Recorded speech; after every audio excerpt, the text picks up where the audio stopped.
अभी मैं कैंसर रोग के घरेलू इलाज पर चर्चा कर रहा हूँ। साइंस जितनी तेज़ी से प्रगति कर रहा है, उतने ही तेज़ी से कैंसर जैसे महंगा रोग भी प्रगति कर चुका है। वर्तमान में किसी से इस इंटरनेट और गूगल के ज़माने में आंकड़ा छिपा हुआ नहीं है। आंकड़ा इतना भयावह है कि सुनेंगे तो आपको बड़ा ही तकलीफ़ होगा। जिसके घर में एक कैंसर का पेशेंट है, वह घर बिल्कुल तबाह हो चुका है। उनका बैंक का बैलेंस सब खाली हो चुका होता है। बिजनेस व्यापार तबाह हो जाता है, ज़मीन बिक जाती है, किन्हीं किन्हीं का तो घर बिक जाता है। फिर भी कुछ लोग को नहीं बचाया जा रहा। आंकड़ा कह रहा है कि भारतवर्ष में प्रत्येक दिन कैंसर के नए जो केस आ रहे हैं, उसकी संख्या 4000 है। कितनी बड़ी संख्या है। और जिसे इलाज के बाद भी नहीं बचाया जा रहा है, उनकी संख्या भी कम नहीं है, 2400 है। ये तो हुआ जिसका रजिस्ट्रेशन हो गया है। जिसका आंकड़ा नहीं है, उनकी संख्या का अनुमान ना आप लगा सकते हैं ना हम लगा सकते हैं। समझ लीजिए कैंसर का बाढ़ आ चुका है भारत में। ऐसा महंगा और ऐसा कष्टकारी रोग जब हमारे देश में प्रवेश कर चुका है, तो इसका उपाय सरकार नहीं लगा रही है क्या? कैंसर के नए नए हॉस्पिटल खोले जा रहे हैं और कई रिसर्च सेंटर भी खुलते चले जा रहे हैं, पर जितने खुल रहे हैं सभी के सभी हॉस्पिटल रोगियों से खचाखच भरते चला जा रहा है। जबकि रेट काफ़ी महंगी है इलाज का, फिर भी सभी सब भरते चले जा रहे हैं। तो अब इसके घरेलू उपाय पर आप ध्यानपूर्वक गंभीरता से आप थोड़ी देर बैठ जाइए, जरूर आपको ज़बरदस्त लाभ होगा। अभी कैंसर जैसे रोग बिल्कुल नया नहीं है। कैंसर रोग का जो लक्षण है, वो मुख्यतः पहला लक्षण ये है कि शरीर का वजन लगातार घटता हुआ चला जाएगा बिना वजह का। खा पी सब रहे हैं बढ़िया, फिर भी आपका वजन, आपकी भूख सब घटता हुआ चला जाएगा, किसी चीज़ में मन नहीं लगेगा। ये पहला लक्षण है। शक्ति बिल्कुल कम लगता रहेगा और विविध सारे अनेक तरह का आपको अलग अलग रोग का भी हो सकता है, लेकिन कैंसर का पहला लक्षण ये है। तो आप इसको एक बार टेस्ट करा लीजिए, पहला कन्फर्म हो लीजिए कि क्या व्यक्ति कैंसर रोगी है। अगर कन्फर्म हो गया कि कैंसर रोगी है, तो समझ लीजिए कि क्या करना है, बैठना नहीं है। क्योंकि कैंसर एक रूप में नहीं है, लगभग 200 रूपों में कैंसर आ चुका है। इसमें मुख्य रूप से blood cancer, skin cancer, cervical cancer और कैंसरों की गिनती आप करते चले जाएंगे तो बढ़ते चला जाएगा। स्तन का कैंसर, किडनी का कैंसर, कैंसर ही कैंसर। तो आप क्या करेंगे, क्या इलाज करेंगे? पहचान हो गई, अगर मान लीजिए बता दिया, टेस्ट में आ गया कि कैंसर है, तो उसके पहले एक छोटी सी चर्चा कर लेना चाहते हैं कि कैंसर का मूल कारण क्या है। जो बाढ़ आ रहा है लेकिन उसको हम रोक नहीं पा रहे हैं। हॉस्पिटल को आप बांध मान लीजिए, रिसर्च सेंटर को बांध मान लीजिए, तो भी बांध करके भी हम उन रोगियों को रोक नहीं पा रहे हैं बढ़ने से। तो इनका मूल कारण जो है कैंसर का, वो मूल कारण है दिनचर्या गड़बड़ हो जाना। जैसे कोई बाइक खरीदते हैं तो उसके साथ में एक मैनुअल मिलता है, और मैनुअल में क्या डालना है, डीजल डालना है, पेट्रोल डालना है, मोबिल डालना है, या यूँ कहिए पानी डालना है, इसका मैनुअल में जिक्र रहता है। अब उसमें सर्विसिंग कैसे कैसे करना है, ये भी सब जिक्र रहता है। ठीक उसी तरह से जिस प्रकृति ने मनुष्य रूपी इस गाड़ी को बनाया, उसने एक मैनुअल भी बनाया है, और उस मैनुअल का नाम है आयुर्वेद। आयुर्वेद में आयु का वेद, वेद मतलब नेचुरल ज्ञान, मीन्स सच्चा ज्ञान इस मानव शरीर के संचालन के लिए। तो उसमें यह जिक्र पर पढ़ता कौन है उसे? कौन पढ़ता है उसको? नहीं कोई पढ़ना चाहता, कोई बताए तो कुछ सुने भी ना। तो पहला क्या है कि गड़बड़ दिनचर्या को सुधारें कैसे। तो पहले इस बात को, शुरुआत कैसे होता है गड़बड़ दिनचर्या का? तो गड़बड़ दिनचर्या होने से 3 बातें जुड़ जाती हैं। एक है आहार, दूसरा है विहार, और तीसरा है चिंतन। आहार में इसमें डाल क्या क्या रहे हैं, क्या क्या डाल रहे हैं? जो खाने का है, क्या वो खा रहे हैं कि कुछ दूसरा खा रहे हैं? गुटखा खाने का चीज़ है, शराब खाने का चीज़ है। मैं नाम 1-2 बता रहा हूँ, ये नशा जितना पड़ा हुआ है सब ये खाने का चीज़ है।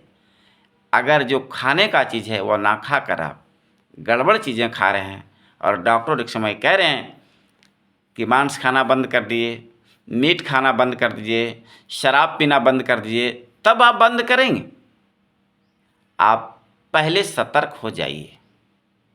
तो पहला हो गया आहार, संक्षेप में समझते जाइए।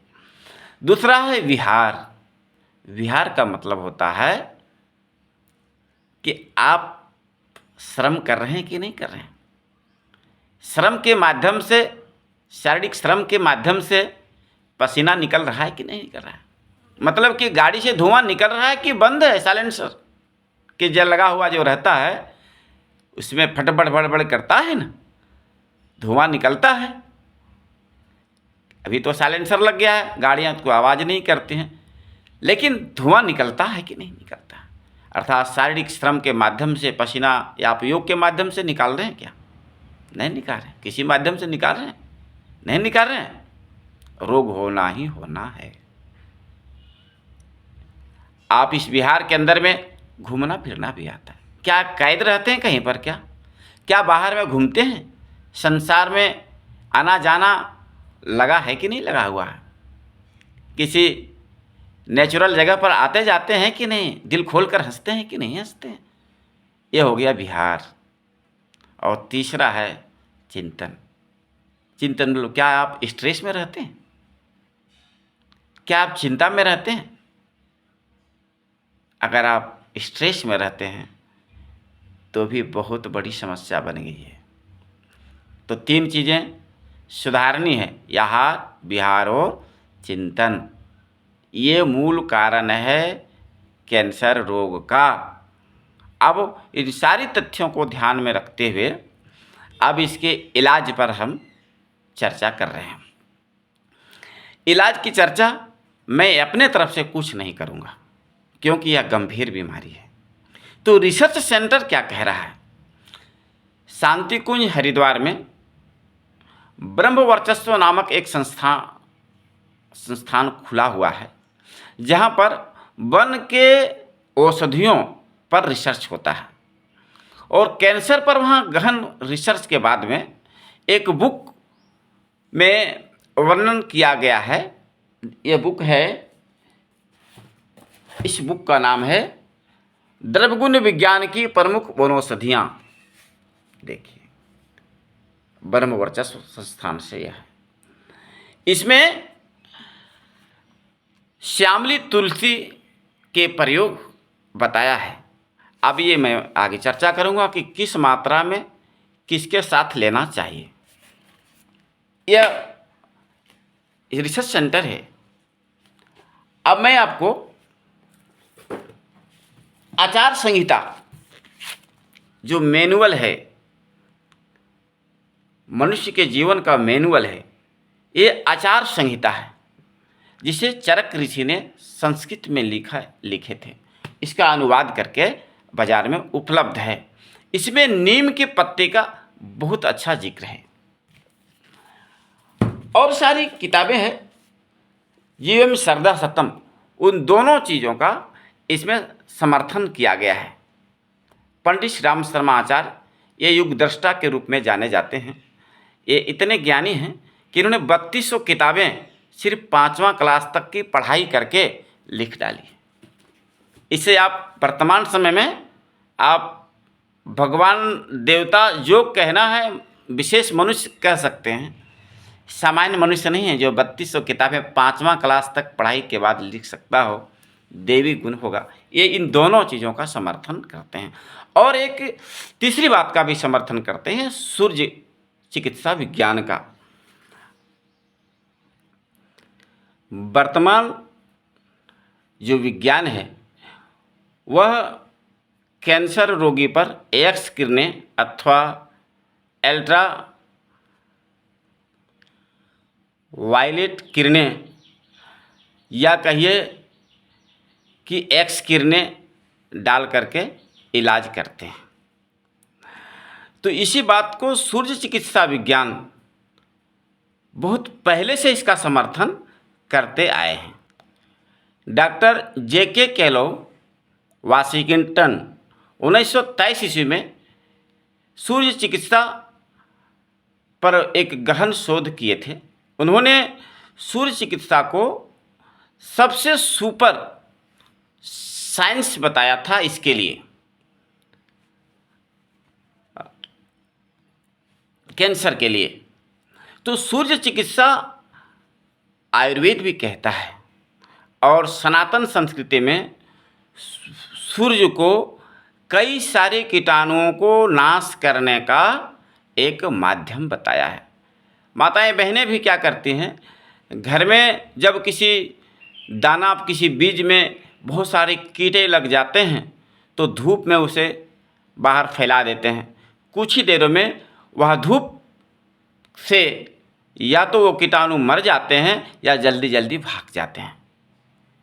और जो सूर्य चिकित्सा विज्ञान है वह तो कहता है कि सूर्य से बड़ा अभी तक वर्तमान में कोई ऐसी दवा नहीं है जो सभी रोगों पर ज़बरदस्त काम नहीं करता है। और ख़ास करके जो एक्स किरणें, जिसको साइंस भी डेवलप कह रहा है कि हम डेवलप कर रहे हैं इसको इलाज में, इसका पहले से भी जिक्र किया जाता रहा है। तो सूर्य स्नान की चर्चा इसमें रिसर्चरों ने किया हुआ है। तो सूर्य चिकित्सा विज्ञान इसमें बहुत ही उपयोगी है। अब हम उन सारी विषयों पर चर्चा करते चले। चर्चा अब लंबा ना करके संक्षेप में ज्ञानवर्धक बातें यही है कि सूर्य में अल्ट्रावायलेट किरणें में प्रचंड जीवाणु नाशक शक्ति होता है। यह बात बिल्कुल क्लियर हो चुका है। तो अब हमें करना क्या क्या चाहिए, कैसे अपना दिनचर्या सेट करके और रोगी व्यक्ति को निरोग कैसे बनाया जाए, इसके लिए क्या क्या करना है। पहला है कि प्रत्येक दिन सूर्योदय के पहले पेशेंट को उठ ही जाना चाहिए। उसके बाद क्या करना चाहिए, जो खाते आ रहे हैं पहले से ऐश मौज के नाम पर, वो सब छोड़ करके एक ऐसा इंसान बन जाइए, मानिए कि प्रकृति ने एक सुंदर मानव भेजा है और मनुष्य के तरह आहार विहार और चिंतन करना होगा। तो पहला शुरुआत हो गया सूर्योदय के पहले उठने से। और सूर्योदय के पहले उठ करके पहले खुली हवा में घूमिए, 1 घंटा घूमिए, सुबह का आनंद लीजिए, प्रकृति के जो इम्यूनिटी है उसको ग्रहण करिए, शरीर के इम्यूनिटी पावर बढ़ाइए। कैसे बढ़ेगा, आप एक एक करके आप आगे बढ़ते चलिए। उसके बाद में आप क्या करेंगे, खाली पेट सुबह श्यामली तुलसी 30 पत्ता और 100 ml के करीब करीब गौ दूध से बने हुए मट्ठा। गौ को दूध को पहले दही बनता है, दही के बाद में मट्ठा, पुरानी मट्ठा ना हो, से बनी हुई मट्ठा में मिला करके श्यामली तुलसी को पहले बढ़िया से पीस लीजिए सिलपट्टा पर। ये गो दूध से बने हुए गो मट्ठा को आप मिला लें 100 ग्राम में और उसको पहले पी जाइए खाली पेट। अब कहेंगे श्यामली तुलसी क्या होता है, तो तुलसी कई प्रजातियाँ की होती हैं। अभी मैं आपको दिखा रहा हूँ, देखिए श्यामली तुलसी का डंठल जो है सो मंजर के बगल में श्यामले रंग का है। अब देखिए, है ना। एक तुलसी वो भी होता है जिस वो श्यामली नहीं होती, इसके पत्ते भी श्यामले कभी कभी होते हैं श्यामली तुलसी के। तो कहीं गड़बड़ ना कर लें, इसलिए समझ लिए श्यामली तुलसी के पत्ता लगभग 25-30 का होना चाहिए। इसको बढ़िया से पीस करके गोमट्ठा मिला करके खाली पेट पीजिए। रोज़ का मैं बता रहा हूँ। ये हो गया पहला। दूसरा है कि अपने पास में 25-30 पत्ता आप नीम का रखिए पैकेट में अपने पास या पर्स में, और इसको दिन भर 1 या 2 पत्ता मुंह में लीजिए, और जिसे को गुटखा खाता है दिन भर उसी तरह से मुंह में इसको चबाइए, इसके रस को पीजिए। तीता जरूर लगेगा, बर्दाश्त करना पड़ेगा। फिर कुछ दिनों के बाद आदत बन जाएगी, आप हंसते हंसते आप लेते रहिएगा। ये आपके पत्ता नहीं, ये टैबलेट है आपके लिए। साथियों, ये तो हो गया 2 बातें। तीसरी बातें, भोजन में वो सब चीज़ें, मांस मछली गुटखा शराब नशा की सारी चीज़ें बिल्कुल भूल जाइए। अगर जीवन प्यारा है तो वो सारी चीज़ें को भूल जाइए। तो क्या खाएंगे? सुबह को आप अनाज भी मत खाइए, सुबह का भोजन फलाहार लीजिए। दूध भी मत पीजिए, आप रसाहार लीजिए, रस लीजिए, फलों का रस। चाहे वो ज़मीन के अंदर में भी जैसे गाजर मूली इत्यादि है तो उसको आप ले सकते हैं, उसको भी आप मूल और फल के अंदर में ले सकते हैं। भरपेट खाया करिए। अगर कोई फलाहार पर रह जाए तो अति उत्तम, नहीं तो सुबह का भोजन बिल्कुल फलाहार और रसाहार पर ही रहें। ये हो गई 3 बातें।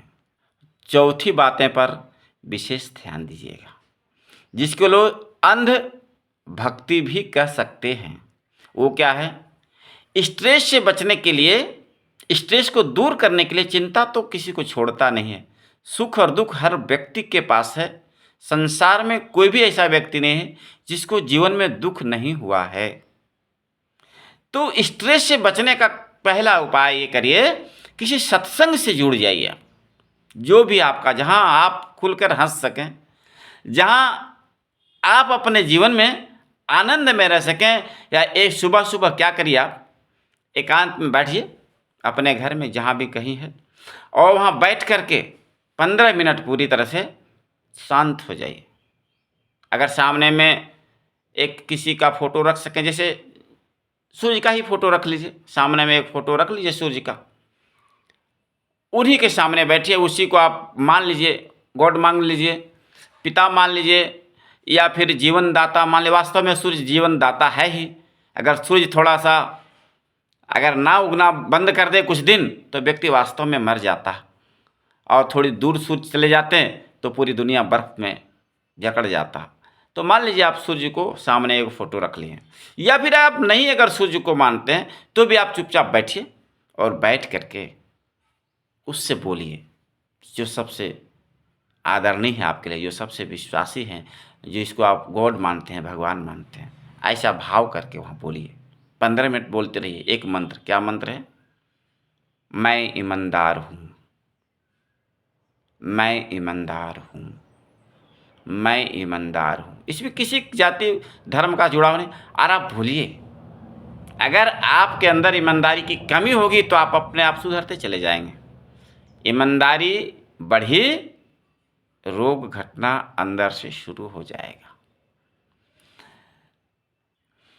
अपने दायित्वों का निर्वहन आप पूरी निष्ठा के साथ करते हैं और भी अधिक निष्ठा के साथ करना प्रारंभ कर देंगे। और एक बात और है, ये दो तरह के कैंसर होते हैं, एक शरीर के अंदर का, एक शरीर का बाहर का। अभी मैं जितना कुछ बता रहा हूँ ये दोनों तरफ के लिए। अब विशेष रूप से जो बाहरी कैंसर है, जैसे फोड़ा हो गया है, घाव हो गया या नियंत्रित हो चुका है, अथवा स्किन का कैंसर हुआ है, तो उसमें आप लगाने वाली चीज़ भी कुछ लगाना है। आपको क्या लगाना है? गेहूँ, जौ, उड़द, मूंग और मुलेठी छिलका सहित इसको सिलपट्टे पर पानी के साथ पीस लीजिए और उसमें लगाइए, लेप लगाइए और रेगुलर लगाइए। शुरुआती दौर में अगर आप लगा लें तो भयंकर से भयंकर कैंसर का उपद्रव भी ऐसे शांत हो जाएगा जैसे आग में पानी देने से आग ठंडा पड़ जाता है। सूर्य स्नान कैसे करेंगे? सूर्य स्नान में क्या है कि खाली सुबह को पूरे बदन के कपड़े खोल लीजिए, थोड़ा बहुत लपेट सकते हैं, और सुबह के समय में आप सूर्य से प्रत्यक्ष आमने सामने हो जाइए, लेट जाइए। प्रत्येक दिन आधा घंटा से अधिक सूर्य के किरणों से स्नान करिए। अल्ट्रावायलेट किरणें आपके शरीर से पसीना निकालेगा। उस सूर्य स्नान से जो पसीना निकलेगा वो सामान्य पसीना नहीं होगा, वो कैंसर के कीटाणुओं को भी साथ में लेकर के आएगा।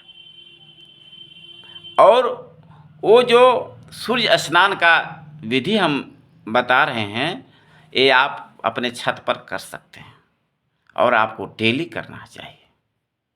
जब तक सूर्य जिस दिन नहीं हो उस दिन मत करिए, लेकिन जब जब रहे आप पूरी निष्ठा के साथ सूर्य स्नान आधा घंटा या उससे अधिक डेली किया करिए। और स्नान आप कौन सा साबुन से करें? भुला जाइए साबुन को, चिकनी मिट्टी से स्नान करिए। चिकनी मिट्टी मिलता है गांव देहात में, एक मिट्टी होती है जिसे दुधिया मिट्टी कहते हैं, वो अति उत्तम है। नहीं तो 4 फीट ज़मीन के नीचे से वैसी जिंदा मिट्टी निकालिए जिसका उपयोग पहले नहीं किया गया है, उसको धूप में सुखाइए, खूब पीटिए, चालनी से चाल करके किसी पात्र में रख लीजिए और उसी से नहाइए। जिसे मिट्टी से नहाने की आदत पड़ गई, साबुन उसके लिए बहुत बेकार की चीज़ें लगेगा। शरीर बिल्कुल क्लियर रहता है। ऐसा नहीं कि मिट्टी से नहाएंगे कैसे, आप नहाना शुरू करिए, देखिए उस व्यक्ति को, देखिए जो नहाता है उस व्यक्ति को नहाना ही पड़ेगा जो कैंसर से पीड़ित है। तो ये मुख्य चीज़ें हो गई। अब हम सिलसिलेवार ढंग से आपको जितना बन पाया अपने ज्ञान विज्ञान की दृष्टि से समझाया हूँ। अब इसको आप सिस्टमेटिक कर लेते हैं। क्या करते हैं? आहार विहार और चिंतन को हमें सिस्टमेटिक कर लेना है। जो खाने लायक चीज़ें नहीं है उसे हमें नहीं खाना है। मांस, मछली, अंडा, दारू, गुटखा, पान, बीड़ी, सिगरेट, जितने भी नशा है उसे बंद कर देना है। एक दूसरा, सुबह सूर्योदय के पहले उठना है। उठ करके पहले हमें भ्रमण करना है, पॉजिटिव में रहना है, हमेशा पॉजिटिव बने रहें, हमें मरना नहीं है, यह चीज़ को गांठ बांध लेना है। उसके बाद उषा पान करना है। 1 लीटर पानी लगभग पीना चाहिए हर व्यक्ति को, पेट साफ करनी चाहिए। और खाली पेट 25-30 पत्ता सिलपट्टा पर पीसकर गोमट्ठा में मिला करके और पीना चाहिए खाली पेट। 25-30 नीम के पत्ता रखिए और मुख में प्रत्येक बार लिए, चबाइए, उसके रस को घोटिए, शरीर में जाने दीजिए प्रत्येक दिन टैबलेट की तरह। ये हो गया औषधियों के रूप में प्रयोग। भोजन में सुबह का भोजन को त्याग कर दीजिए और फलाहार और रसाहार लीजिए। दूध का भी त्याग कर दीजिए। फल का रस से काम चलाइए जितना ले सकें। यही आपके लिए आहार में सुधार हुआ। उसके बाद में आगे क्या करेंगे? सूर्य स्नान करना है। पूरे बदन में सूर्य की किरणें को आने दीजिए और पसीना निकलने दीजिए। उसके बाद आगे क्या करना है? मिट्टी स्नान करना है। मिट्टी से, यह भी एक चिकित्सा है। और एक चीज़ ध्यान रखें, नेचुरोपैथ सेंटर अगर अगल बगल में हो तो शुद्धिकरण शरीर के अंदर का करवाएं। उसे पंचकर्म कहते हैं। इसमें वोमिटिंग भी कराया जाता है। स्नेहन, स्वेदन, वमन, विरेचन और बस्ती और मल के रास्ते से एनिमा भी डाला जाता है और अंदर की पूरी सफाई कराई जाती है। तो वो भी आप समय समय पर कराया करें।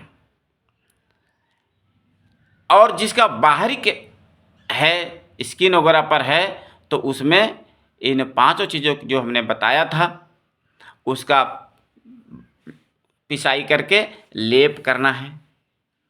इतना सारी चीज़ें करें और स्ट्रेस से दूर रहने के लिए सत्संग से जुड़ें और खुश रहें। और खासे दिल में खोल करके एक बार बढ़िया से, किस तरह से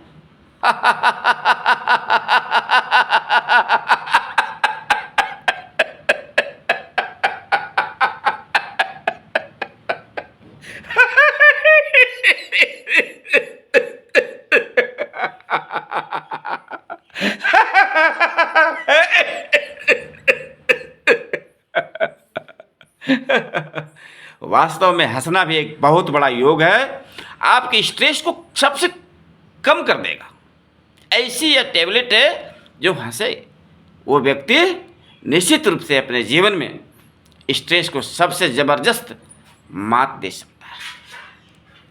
तो साथियों, कैंसर जैसे इस दुष्ट रोग से लड़ने के लिए अगर आप इस तरह से तैयार हो जाते हैं, इसमें आपको कुछ खर्चा भी नहीं जा रहा है, तो मैं आपको विश्वास दिलाता हूँ, अगर कोई व्यक्ति पैसे के अभाव में मर जा रहा है तो जो इलाज डॉक्टर से करवा रहे हैं और जो व्यक्ति डॉक्टर से नहीं करवा रहे हैं और इन सारे नियमों का पालन कर रहे हैं, वो व्यक्ति भी जिंदा रहेगा इस धरती पर और निरोग जीवन रहेगा।